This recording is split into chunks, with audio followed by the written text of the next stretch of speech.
Did you know that there's a Shamrock, Oklahoma? In honor of St. Patrick's Day, I'll tell you about the town. I discovered Shamrock years ago when I was driving to a paranormal investigation in the nearby town of Drumright. This large green building caught my eye, and it was gray, overcast, and downright spooky the first time I was passing by the town. My curiosity was piqued. I made a mental note to look up the town to find out more information later. I did just that. I found out that every year on the Saturday before St. Patrick's Day, the town still holds their annual St. Patrick's Day parade. 5,000 people attended the first parade on March 17th, 1916. I've been a few times, and it's always a good time. It's also a fundraiser for their local volunteer fire department, so it's for a good cause. The town of Shamrock received its postal designation on July 9th, 1910. At the height of its heyday, the population ranged between 10 and 15,000 people. Shamrock first tasted prosperity when workers built an Oklahoma natural gas pipeline through the area, and the town continued to boom when the oil was located in the nearby Drumright Cushing field. Shamrock was developed as a shipping point for oil-filled equipment and crude oil. In 1930, the St. Louis and San Francisco Railway completed a line north to Tidal just south of Drumright. Historical newspaper accounts confirm Shamrock was a bustling town filled with stores, cafes, hotels, and even theaters. It's sad to see a once thriving community now sits as a reminder as a ghost town from the past. As of 2023, the population of the town had dwindled to a mere 39 residents. Many of the Irish street names are still visible, the likes of Dublin, Blarney, Murphy, and Killarney. Not many of the original structures remain. There's remnants of the old field days and abandoned structures. I'll show you some of my pictures I've taken around the town on my visits, including the old jail and the Shamrock Cemetery.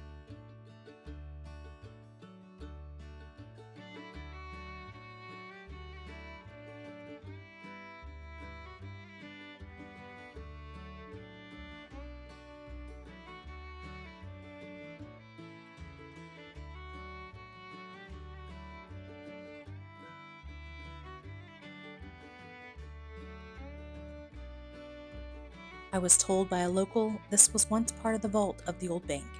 The bank was once robbed by Charles Arthur Floyd, aka Pretty Boy Floyd, in 1932.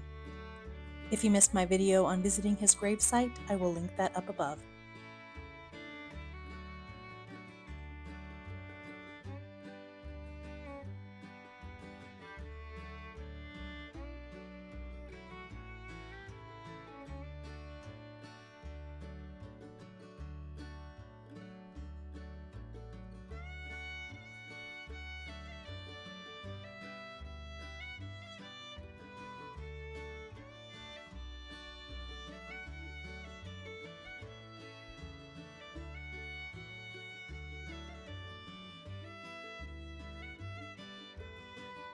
This is the remains of Fred Winsauer and Sons Chevrolet dealership and garage built in 1927.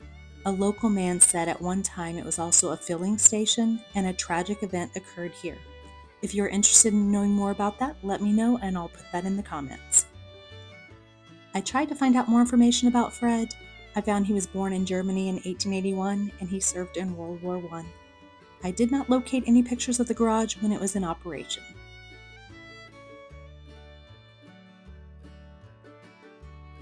The school is no longer standing, but there is a marker at the old ball field that had the name Eric Farron, Mr. Shamrock, 1904 to 1971 Memorial Park.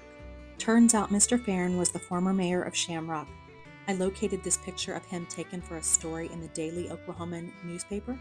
The caption reads, Mayor Eric Farron stands in front of the City Hall and Water Tower, showing the last of the Shamrock bonds to be retired, making the town debt-free. This was March 3, 1954.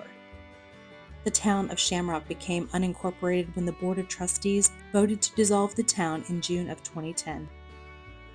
I am guessing this is a former oilfield workers' house. At one time they had row house communities set up for workers and their families. At the cemetery, I was immediately drawn to a flat white marker that was intriguing. Sam Joseph, born December 24, 1876, between Jerusalem and Damascus. Date of death, February 3, 1950, and at the bottom it says he trusted God. I was curious how this man ended up all the way in Shamrock, Oklahoma. Later that day, I talked to a local gentleman that informed me that Sam Joseph had owned the general store, which is now the building that is home to the Shamrock Museum. You know, that big green building I was drawn to years before? That was Sam's store. I thought, wow, what a small world after all. You just missed this year's parade, but if you get a chance, you should visit in the future. I promise you, you will enjoy the spirit of Shamrock, and don't forget to see the Blarney Stone before leaving town. Until next time, bye for now.